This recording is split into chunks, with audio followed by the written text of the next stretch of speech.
Olá, terapeuta ocupacional! Eu sou Nayana Santos e esse é o canal da Escola EduTO, a primeira escola de formação continuada para terapeutas ocupacionais do Brasil. Para você ter uma ideia, a gente tem dentro da nossa plataforma mais de 13 cursos disponíveis para você acessar onde e quando você quiser. A um valor acessível, você vai investir na sua formação profissional e ter material mais que suficiente para você se manter atualizado.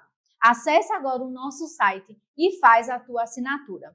Hoje nós vamos, nesse vídeo, descomplicar um termo que a gente usa com muita frequência dentro da terapia ocupacional, que é o engajamento ocupacional.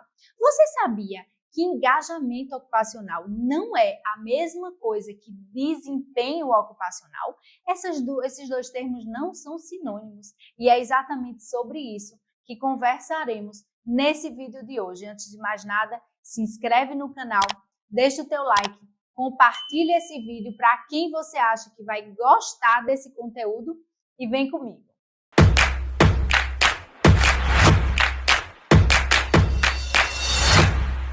Bom, como falei na introdução, engajamento ocupacional não é a mesma coisa que desempenho ocupacional. Depois que você assistir esse vídeo, você nunca mais vai errar no uso desses termos. Então, a gente precisa entender que participação ocupacional, engajamento ocupacional e desempenho ocupacional são termos diferentes. Nesse vídeo de hoje, nós vamos abordar o engajamento ocupacional, certo? E se você tiver interesse que eu fale sobre desempenho ocupacional, você escreve nos comentários. Descomplica mais, Nay, que eu vou gostar muito de descomplicar. Mas antes, eu preciso te dizer que o desempenho ocupacional, ele preconiza um desempenho motor. Ele preconiza uma ação. Então, se eu desempenhei a ocupação de escovar os dentes, né, é desempenho. Eu peguei a minha mão, coloquei a escova, coloquei a pasta e escovei meus dentes. Isso é desempenho ocupacional.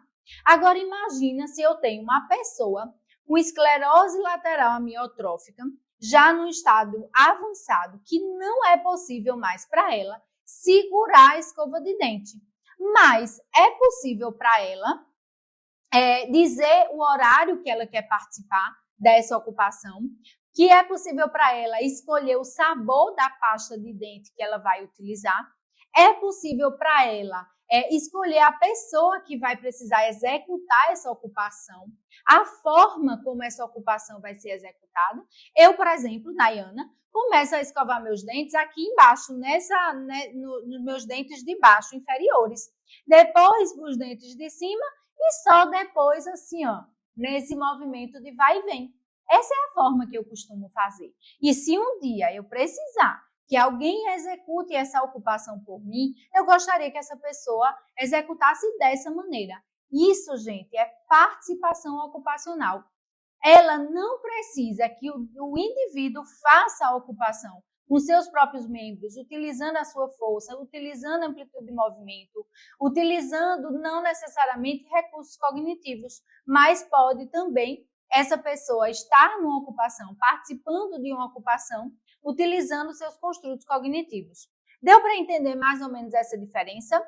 Pois muito bem. O engajamento ocupacional, como eu já falei, mas agora eu vou traduzir para vocês, né, de uma maneira mais organizada, é um fenômeno que não depende do desempenho ocupacional, pois ela emprega diversos níveis de engajamento. Ou seja, para engajar numa ocupação, o sujeito ele não precisa fazer coisa alguma, ele precisa querer estar ali. Olha só que interessante.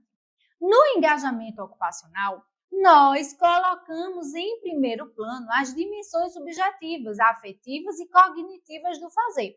Se não houver ação motora e houver presença desse indivíduo, querer estar ali, já é participação, já é engajamento ocupacional.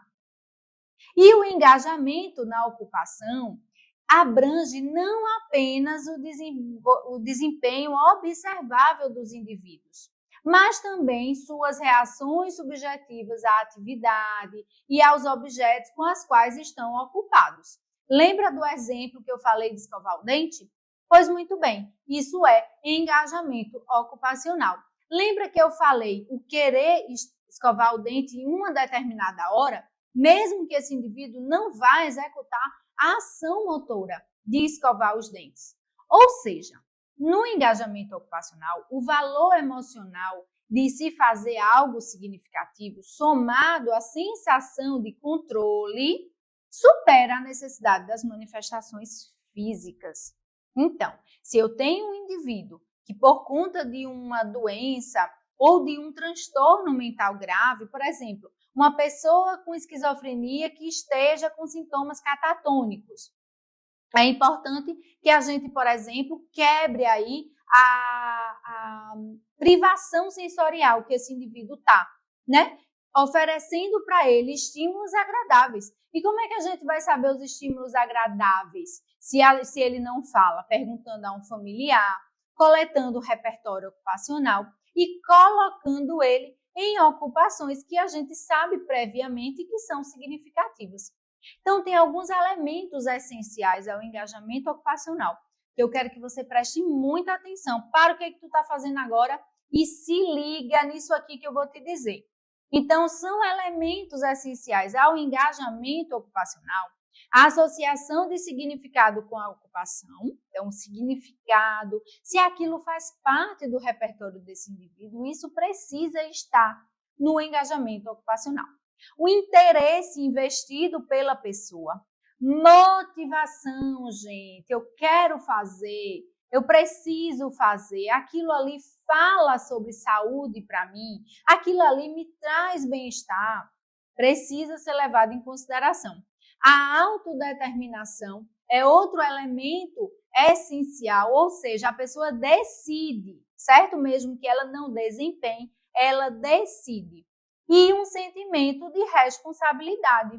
Ou seja, esses elementos que são essenciais ao engajamento ocupacional vai estar falando do ponto de vista que descreve o engajamento ocupacional, que é aqueles elementos cognitivos, emocionais e afetivos do indivíduo. Outros elementos que são essenciais ao engajamento ocupacional: o desafio, a diversão, a novidade, ocupações estruturadas, ou seja, aquele indivíduo tem um senso de rotina, ele saber o que vai acontecer, fazer sentido no dia a dia dele. E o ambiente de apoio também são elementos essenciais. Conversamos hoje sobre engajamento ocupacional. Se você tiver interesse que eu traga mais conteúdos de engajamento ocupacional e traga mais conteúdos de desempenho ocupacional, deixa aqui nos comentários. Se esse vídeo te ajudou a entender e a descomplicar esses termos, encaminha ele para alguém, certamente ele vai ajudar também outras pessoas. Me ajuda a colocar a terapia ocupacional na boca do povo, esse é o meu propósito aqui na internet e eu conto com você. Eu espero que esse vídeo tenha te ajudado, eu espero que tenha sido útil. Não esquece de se inscrever no canal, ativar as notificações e deixar o teu like. Até a próxima!